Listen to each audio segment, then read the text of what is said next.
안녕하세요. 커피앤톡입니다. 오늘도 와주셔서 감사드리고요. 바로 사연 읽어보겠습니다. 안녕하세요. 저는 올해로 66세 된 남자입니다. 현재는 개인 택시를 몰고 있는 택시기사죠. 40년 넘게 안 해본 일이 없을 정도로 죽어라 일을 했어요. 가난한 집안의 막내로 자라 연로하신 아버지 밑에서 자랐어요. 저희 어머니는 절 낳으시고 제가 돌도 안 돼 돌아가셨다고 했죠. 한평생을 술과 함께 한량처럼 사신 아버지 밑에서 저는 거의 혼자 자랐다고 해도 무방했어요.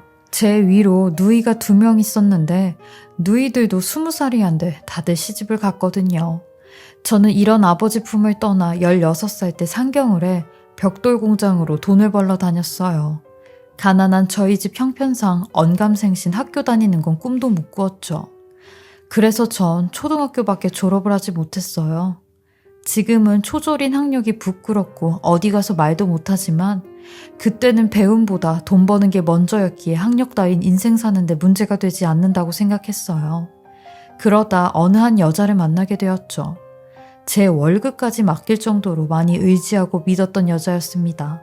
제가 유년기 때부터 부모 사랑, 특히 어머니 사랑을 받아보지 못했기에 가정에 대한 꿈 같은 희망을 품고 살았었어요.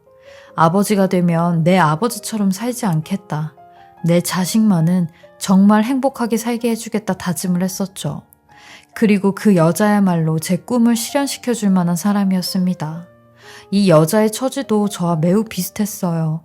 가난한 집안의 딸이었고 돈을 벌러 서울로 상경을 한 사람이었거든요. 나이도 저보다 3살이나 많아 때론 듬직하고 모성애를 느끼게 해준 사람이었습니다. 항상 제 뒤에서 이것저것 많은 도움을 주었죠. 저는 초졸이어서 군대도 면제였기에 남들이 군대를 갈 동안 돈을 벌 수 있었어요. 그래서 이 사람과 살림까지 차릴 정도는 되었죠. 1년간 연애라는 걸 했고 결혼을 하게 되었습니다. 항상 일찌감치 결혼을 해서 자리를 잡아야겠다는 생각을 했었는데 이런 여자를 만나 제 2의 인생을 시작할 수 있었죠. 사실 말이 결혼이지 결혼식도 올리지 못했어요. 그런데도 참 행복하더라고요. 사랑하는 사람과 같이 같은 공간에서 잠을 자고 밥을 먹고 출근을 하고 퇴근을 하는 이 모든 게 그저 행복했습니다. 그리고 가난한 저희 형편을 생각해 일단은 아이를 갖지 않기로 했어요. 무엇보다 이 사람이 아이 낳기를 꺼려했는데 그 이유가 본인이 7남매의 장녀로 태어나다 보니 동생들을 다 자기 손으로 키웠다고 하더라고요. 그러니 아이 키우는 건 진절머리가 난다고 했죠. 사실 저는 일찍 아버지가 되고 싶었지만 그땐 이 여자밖에 보이지 않았으니 이 여자의 말대로 그렇게 하겠다고 했습니다. 그렇게 아이가 없이 4년이란 시간이 흘렀고 4년 만에 저희는 파경을 맞게 되었어요. 지독히도 가난한 삶이 저희 사이를 메마르게 했는데 사건이 하나 생기면서 더욱더 둘 사이를 멀어지게 만들었습니다. 이 사람과 같이 다녔던 공장이 문을 닫게 되었는데 임금 받는 건 고사하고 공장 사장에게 빌려주었던 저희 재산까지 싹 다 잃게 된 사건이 있었죠. 돈 관리를 하던 제 아내였던 사람이 저 모르게 사장의 사모에게 돈을 빌려줬더라고요. 저희한테 모아둔 돈이 있다는 걸 눈치챈 사장의 사모가 공장 사정이 어려워지면서 이 사람에게 거짓말을 하고 돈을 빌려간 거죠. 돈을 2배로 불려준다는 말과 함께요. 이 사실을 듣는데 정말 하늘이 무너지는 줄 알았습니다.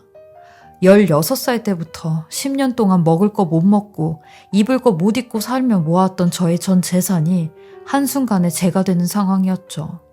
그러니 이 여자가 먼저 그러더라고요. 본인이 짐이 되는 것 같아 제 얼굴 볼 면목이 없다고요. 그래서 떠나겠다고 하는 겁니다. 저는 그게 더 나를 힘들게 한다고 했어요. 그러니 죄책감 때문에 도저히 저와 함께 살 수 없다고 자기를 용서하지 말라고 하더라고요. 사실 그 여자를 잡고 싶었지만 그 당시 저도 절 보살필 수 없는 극한의 상황이었기에 떠나고 싶으면 가라고 떠나라고 했습니다. 그렇게 4년간의 결혼 생활을 종지부짓고 갈라섰죠. 근데 지금 이렇게 생각해보면 아이가 없었기에 헤어지는 것도 쉬웠던 것 같아요.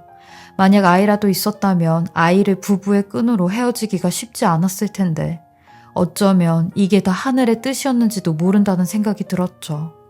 그리고 몇 년이 지나 그 여자에게 연락을 한 적이 있었어요. 어떻게 사는지, 혹여나 어렵게 살면 도와주고 싶었거든요. 저희의 재산이 다 날아갔을 때 제 재산도 날아갔지만 이 사람의 재산도 날아갔기에 둘 다 돈 한 푼 없는 건 매한가지였거든요. 근데 이 여자 제게 그러더라고요. 나 이미 재혼해서 아이까지 낳았어. 그러니까 나 그만 잊고 태기 씨도 다른 사람 만나서 살아. 그리고 이런 식으로 두 번 다시 연락 안 했으면 좋겠어. 라고요. 이 얘기를 듣는데 또 한 번 머리가 핑했습니다. 나랑 살 땐 낳지 않겠다던 아이를 몇 년도 안 돼 다른 사람과 낳았다니 정말 화가 났어요. 그렇게 전 26살의 나이에 이혼남이 되었고 이날 이때까지 혼자 살고 있습니다. 주위의 지인분들이나 가족들은 새장가 가서 가정도 꾸리고 아버지로서도 살아봐야 되지 않겠냐고 하는데 한 번 당한 상처를 두 번은 당하기 싫어 혼자 살았습니다. 그리고 노후를 생각해 개인 택시를 염두에 두고 택시회사에서 4년간 근무를 했어요. 그리고 60이 다 되어서 택시 한 대를 받을 수 있었죠. 택시를 몰면서 정말 별의별 사람들을 다 보았는데 그날은 유난히 비가 많이 내리는 날이었어요. 저녁 8시가 다 되어가는데 손님도 없고 돈벌이도 시원찮아 그냥 일찍 집으로 들어가는 길이었죠. 저기 앞에서 어떤 택시가 한 대 서더니 택시에서 여자가 갑자기 제 차 앞으로 양손을 흔들며 막 뛰어나오는 겁니다. 순간 너무 깜짝 놀래 급브레이크를 밟았어요. 정말 종이 한 장 차이를 두고 그 여자 앞에 멈춰섰죠. 만약 제가 그 여자를 보지 못했다면 정말 큰 사고가 날 뻔했어요. 놀란 것도 놀란 거지만 너무 화가 나서 창문을 열고 미쳤냐고 욕이라도 한마디 해주려고 하던 찰나 아니 그 여자가 제 택시 문을 열더니 보조석에 떡하니 앉는 겁니다. 황당하기도 하고 어안이 벙벙하기도 했어요. 한 30대 중후반으로 보이는 젊은 여자였는데 제게 아주 당당히 아저씨 저 지금 당장 한탄강 가야 되거든요. 근데 저 앞에 택시기사가 지금 한탄강을 못 간다고 하네요. 근데 아저씨는 갈 수 있으세요? 라고 하는 겁니다. 저는 어처구니가 없어서 아니 저기요 아주머니 지금 사고 날 뻔한 거 몰라요? 근데 다짜고짜 와선 뭐요? 한탄강을 가자고요? 아니 지금 거기가 어디라고 이 시간에 한탄강을 가자고 합니까? 내리세요. 저도 못 갑니다. 라고 큰 소리를 쳤죠. 그러니 세상에 그 여자가 제 앞에 돈다발이 들린 쇼핑백을 보여주며 아저씨가 지금 저 한탄강까지 데려다 주시면 제가 아저씨 열흘치 택시비 다 드릴게요. 여기 보세요. 이거 다 돈이거든요. 그러니까 제발 저 한탄강까지만 데려다 주시면 안 돼요? 라며 울먹거리기까지 했어요. 그러면서 꼭 볼 사람이 아니 꼭 봐야 할 사람이 있다며 손까지 싹싹 빌며 사정을 하기 시작했습니다. 근데 그 여자의 눈이 왠지 모르게 딱해 보였고 처량해 보였습니다. 그렇게 저는 그 밤에 묘령의 여자와 함께 한탄강을 동행하게 되었어요. 이 여자가 영등포역에서 제 택시를 탔는데 한탄강까지 차로 2시간은 걸리는 거리였습니다.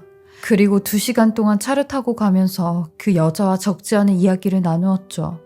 도대체 이 밤에 한탄강은 왜 가는 거냐고 물어봤습니다.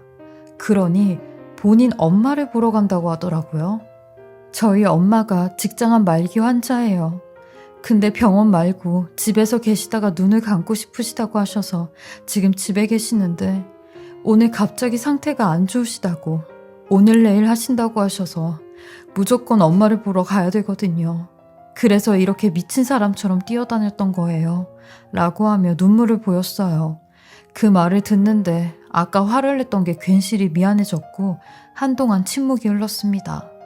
그리고 한탄강에 거의 다다를 때쯤 그 여자는 다시 한번 운을 떼기 시작했어요. 제 직업이 아픈 사람들 고치는 의사인데 저희 엄마는 고치질 못했어요. 심지어 엄마가 아팠는지도 몰랐던 불효녀거든요. 저희 엄마 남편 없이 저를 의사까지 만든 분이세요.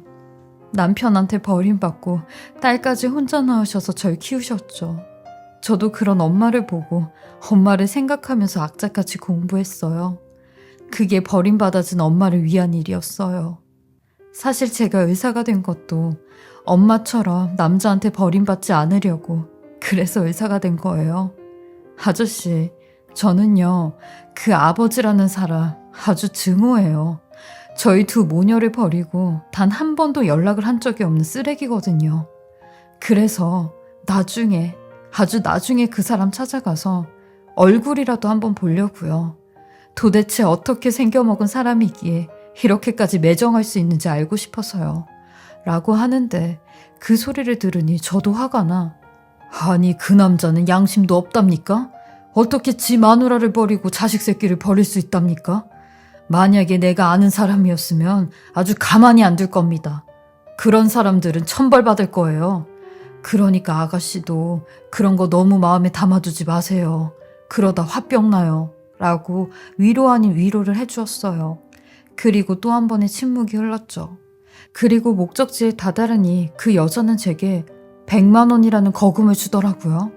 저는 이렇게 많이 받을 필요 없다고 했어요. 그냥 여기까지 오는 택시비랑 돌아가는 비용만 달라고 했죠. 그러니 그 여자가 빨갛게 충혈된 눈으로 저를 한동안 계속 쳐다보는 겁니다. 그 눈빛에 저도 모르게 온몸에 소름이 돋았는데 저는 떨떠름한 목소리로 왜 그렇게 빤히 쳐다보시냐고 했어요. 그리고 그 뒤로 듣게 된 그 여자의 말에 저는 한동안 몸을 움직일 수가 없었습니다. 그 여자는 악에 받친 목소리로 당신 내 얘기 듣고도 아무런 죄책감이 없어? 여태까지 내가 한 얘기 당신 얘기잖아 라고 하는 겁니다. 저는 황당한 그 여자의 소리에 이 여자가 지금 무슨 미친 소리를 하는가 싶었어요. 그러더니 이윽고 제게 사진 한 장을 건네주는 겁니다. 그리고 건네받은 사진 속 남자와 여자, 저와 40년 전 절 떠난 여자의 사진이었습니다. 저는 그 사진을 받고 온몸이 떨려와 말을 잇지 못했어요. 그러니 알아보시겠어요? 그 사진 속 남자 당신이잖아. 아님 알고도 모른 척하는 건가? 라고 하는 겁니다. 저는 그 여자에게 그럼 지금 자네가 내 딸이냐고 나이가 어떻게 되냐고 물어봤어요. 그러니 딱 40살이 됐다고 하더라고요. 40년 전 그 여자가 저를 떠난 시기와 딱 맞아떨어지는 시기였습니다. 저는 벌벌 떨리는 손으로 차문을 열어 밖으로 나갔고 그 자리에 그냥 주저앉아 버렸습니다. 그러니 제 딸이라고 말하는 사람이 제게 다가와 당신이 어떤 꼴로 사는지 정말 궁금했었는데 이렇게 보잘것없이 사네. 오늘 일이 우연인 것 같지? 다 계획된 일이야. 나 당신 찾은 지 2년이나 됐어. 69세 먹은 우리 엄마가 이런 당신도 남편이었다고 암투병하면서 정신을 잃으면서까지 중얼거리며 당신을 찾더라. 그래서 궁금했어. 도대체 어떻게 생겨먹은 사람인데 30도 안 된 여자랑 태어나지도 않는 자식을 버렸을까. 내 눈으로 보고 싶었거든. 그래야지 남은 생에 우리 엄마 대신 내가 당신을 평생 증오하면서 살지. 라고 하는데 이게 다 무슨 소리인지 어안이 벙벙했어요.